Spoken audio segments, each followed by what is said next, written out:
Eller, insanlığın yazgısını şekillendiren güç. Eller, bir imzanın ve bir yumruğun hikayesi. Ellere hiç dikkatlice baktınız mı? Avuç içlerimize kazınmış çizgiler, geçmişimizi anlatan kadim bir harita gibi.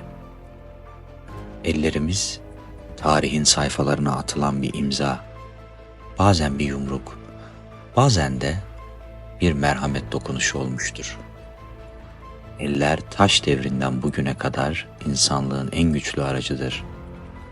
Ellerimizle avlandık, ellerimizle yazdık, ellerimizle sevdik ve ellerimizle savaşlar başlattık. Şimdi insanlık tarihini eller üzerinden anlatan bir yolculuğa çıkıyoruz. İlk çağlar, ellerle başlayan medeniyet. Günümüzden binlerce yıl önce mağaraların karanlık duvarlarına kazınan ilk resimler, ellerimizle atılmış ilk imzalardı. İnsan elleriyle ateşi buldu, taşları yontarak aletler yaptı.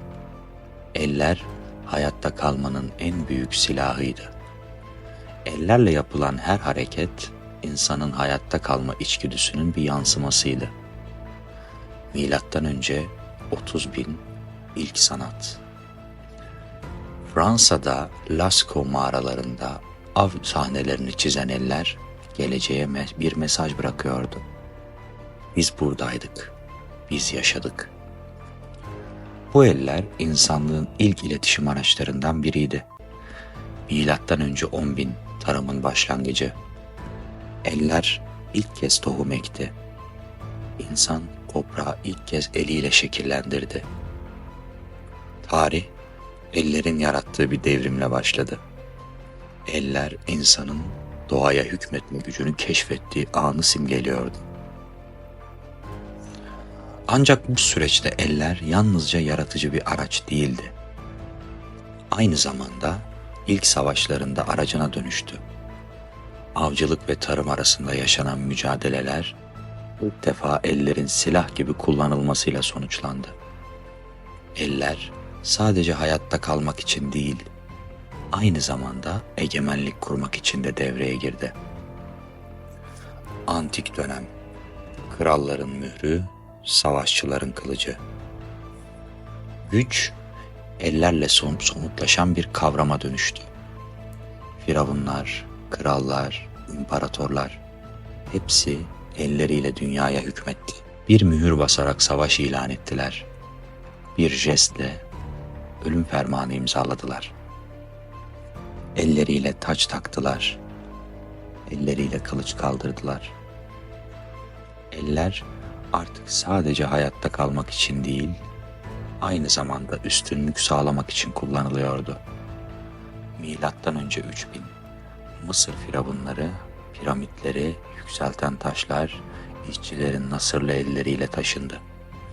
Bir firavun, parmaklarıyla bir işaret yaparak binlerce kişinin kaderini belirledi.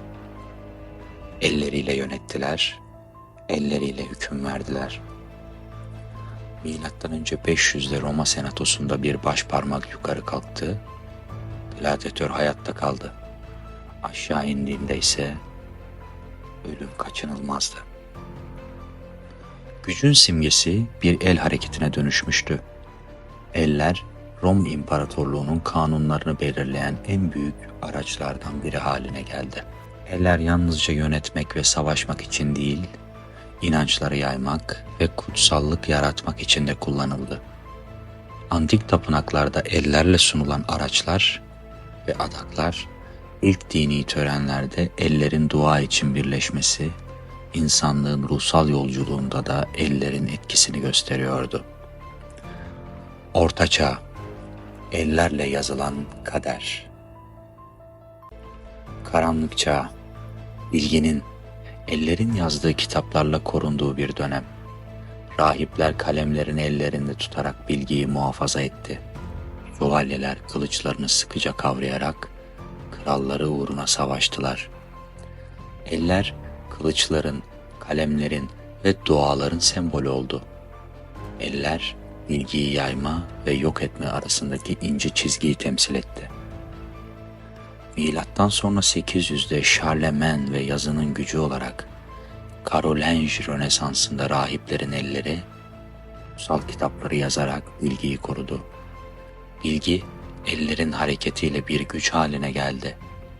Milattan sonra 1096'da hac seferleri başladığında bir kralın eliyle yaptığı haç işareti binlerce insanın savaş için yola çıkmasına neden oldu. Eller artık sadece korumak için değil, yok etmek için de kullanılıyordu. Şövalyelerin elleri kılıçlarıyla savaş verirken, rahiplerin elleri kutsal metinleri yazıyordu. Elleriyle ölüm getirenlerle, elleriyle ışığı yaymaya çalışanlar karşı karşıya geldi. Rönesans ve sanat, ellerle yaratılan güzellik. Leonardo da Vinci, Michelangelo, eller, tarihin en büyük sanat eserlerini yarattı. Bir ressamın eli, bir mermeri heykele dönüştürdü. Elleriyle yazan şairler, insan ruhunu kağıtlara işledi. 1508'de Sistine Şapeli'nde Michelangelo'nun elleri, Tanrı'nın Adem'e dokunuşunu resmetti. Bir el hareketi insanın yaratılışını temsil etti. 1600'lerde Shakespeare, kalem kılıçtan keskindir. Eller artık savaş meydanında değil, kağıt üzerinde savaş vermelidir. Sanayi devrimi. Eller artık makineye hizmet ediyor. Eller bu kez çarkların arasında sıkıştı. İnsanlar makineleri elleriyle yarattı. Ama sonunda makinelere hizmet etmeye başladı.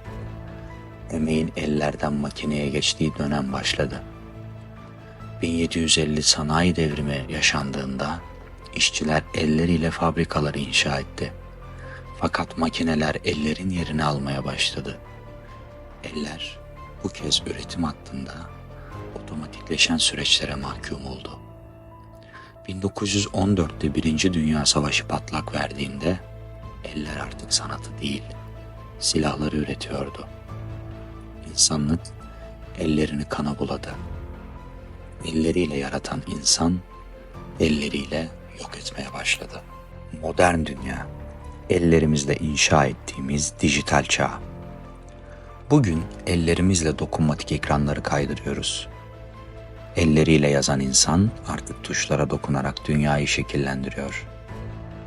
Ama unutmayın, eller hala aynı eller. Sevebilir, yıkabilir, yaratabilir ya da yok edebilirler. 1969'da insanlar Ay'a ilk defa ayak bastığında aynı zamanda bir insan eli de Ay yüzeyine değdi. İnsan için küçük, insanlık için büyük bir adım. Eller yalnızca dünyayı değil, uzayı da keşfetmeye başladı. 2024'te yapay zeka hayatımıza girdiğinde ellerimiz artık kod yazıyor, robotlar yaratıyordu. Ellerimizin yarattığı makineler bizim yerimize düşünmeye başlamıştı. Ellerimizle yazdığımız kader ve biz insanlar ellerimizle dünyayı inşa ettik.